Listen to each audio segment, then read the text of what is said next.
আমাদের দেশে দেখা যায় রমজানের যে ক্যালেন্ডার গুলো থাকে, ক্যালেন্ডার গুলোতে রোজার দোয়া লেখা থাকে, নাওয়াইতু আন আসুমা গাদান। দেখছেন নি আপনারা? সকল ইবাদতে নিয়ত লাগবে, নিয়ত ছাড়া কোন ইবাদত আল্লাহর কাছে গ্রহণযোগ্য হবে। ইন্নামাল আমালু বিন্নিয়াত, সমস্ত আমলগুলো নিয়তের উপর নির্ভরশীল। কিন্তু নিয়তের মানে কিন্তু নাওয়াইতু আন না।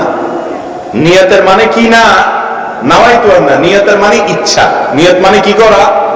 আপনারা মুখে বলেন না যে আমার এবার হজে যাওয়ার নিয়ত আছে, বলে না? এই যে নিয়ত আছে মানে কি নাওয়াইতু আন করছেন আপনি? নাওয়াইতু আন আযহাবা ইলাল হজ, এরকম কোনো কিছু বলছেন আপনি মুখে?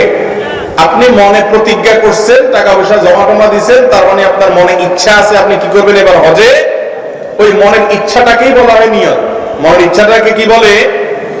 আপনি আগামীকাল রোজা রাখবেন বা আজকের দিনে আপনি রোজা আছেন, এই মর্মে আপনি নিয়ত করছেন, বাস এটাই আপনার নিয়ত। মনে যে ইচ্ছা আছে এটাই কি? মুখে আলাদা উচ্চারণ করাটা এটা নিয়ত নয়। নিয়তের প্রকাশ, নিয়তের কথা আবার মুখে বলে দিতে হবে। সকল ইবাদতে সকল আমলে এরকম কোন কথা হাদিসে আসে নাই। অতএব নিয়ত করা ফরজ, নিয়ত বলাটা কি না ফরজ না। রমজান মাসে রোজা রাখার জন্য নিয়ত জরুরি। নিয়তটা মানে কি?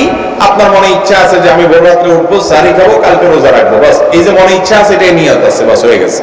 মুখে আর নাওয়াইতু আন পড়ার প্রয়োজন নাই।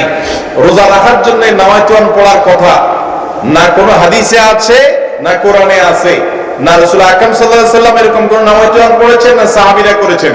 ইবাদতের ক্ষেত্রে কোরআন এবং হাদিসে যদি কোনো কিছু না থাকে তাহলে সেটা ক্যালেন্ডারে থাকলেও আমরা নিব না। এই জন্য দেখবেন ক্যালেন্ডারে এই নাওয়াইতু আনের শেষে কোনো হাদিসের কিতাবের নাম লেখা নাই যে বুখারী শরীফ, মুসলিম শরীফ, আবু দাউদ শরীফ, নাসাই শরীফ, এরকম কিছু লেখা আছে না? দেখিয়েন নাই। কারণ হলো এটার কোনো কি নাই, ভিত্তি নাই। কিন্তু আমরা মনে করি নাওয়াইতু আন না পড়লে কি হবে না, রোজা হবে। এটা আমাদের ভুল ধারণা।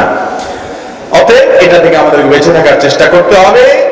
ইসলামের নামে কোনো কিছুকে যদি আপনি আবশ্যক বানিয়ে নেন, ইবাদতের সিস্টেম বানিয়ে নেন, অথচ ইসলাম সেটা নির্দেশ না করে, তাহলে পরিত্যাজ্য হবে। বিদায় রোজার নিয়ত আমরা অন্তরে ইচ্ছা করব, অন্তরে সংকল্প করব, সেটাই নিয়ত। মুখে আর নাওয়াইতু আন পড়ার প্রয়োজন নাই। এটাকে আবশ্যক মনে করলে, রোজার জন্য জরুরি মনে করলে বিদআত হবে। কি হবে? বিদআত হবে। ইসলামের নামে বানানো জিনিস তৈরি করা এটা খুব জঘন্য অপরাধ হয়। আল্লাহ আমাদেরকে বাঁচার তৌফিক দান করুন।